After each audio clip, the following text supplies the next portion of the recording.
عليكم ورحمة الله وبركاته. نحمده ونصلي على رسوله الكريم، أما بعد، فأعوذ بالله من الشيطان الرجيم. بسم الله الرحمن الرحيم. سبحان الذي أسرى بعبده ليلا من المسجد الحرام إلى المسجد الأقصى الذي باركنا حوله. فالمسجد الأقصى في فلسطين اختاره الله مسرى لنبيه ومنطلقا لمعراجه. يقول عن رحلة الإسراء والمعراج: أوتيت بالبراق فركبته حتى أتيت بيت المقدس فربطته بالحلقة التي يربط فيها الأنبياء، ثم دخلت المسجد فصليت فيه ركعتين ثم عرج بي إلى السماء.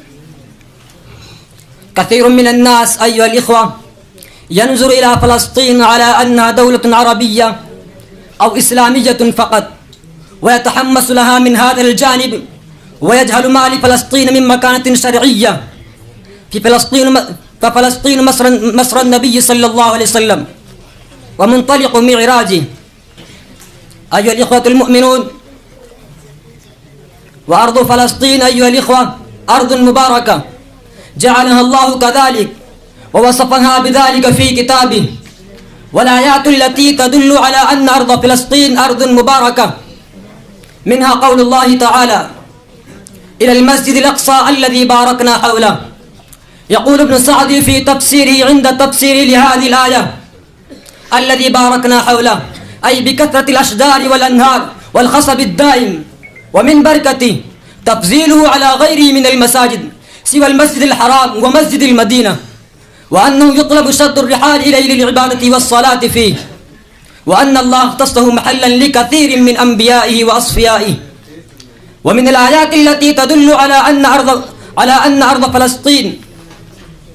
أرض فلسطين أرض مباركة قول الله تعالى: ونجيناه ولوطا إلى الأرض التي باركنا فيها للعالمين، يعني نبي الله وخليله إبراهيم عليه وعلى نبينا الصلاة والسلام. فقد خرج من أرض العراق مهاجرا إلى الشام، فكانت مهاجره وكان فيها مماته عليه الصلاة والسلام. ومنها قول الله تعالى: وجعلنا بينهم وبين القرى التي باركنا فيها قرى ظاهرة. قال ابن عباس: القرى التي باركنا فيها هي بيت المقدس. ففلسطين أرض مباركة جعلها الله كذلك ووصفها بذلك في كتابه. والآيات التي تدل على أن أرض فلسطين أرض مباركة كثيرة جدا. إلى المسجد الأقصى الذي باركنا حوله.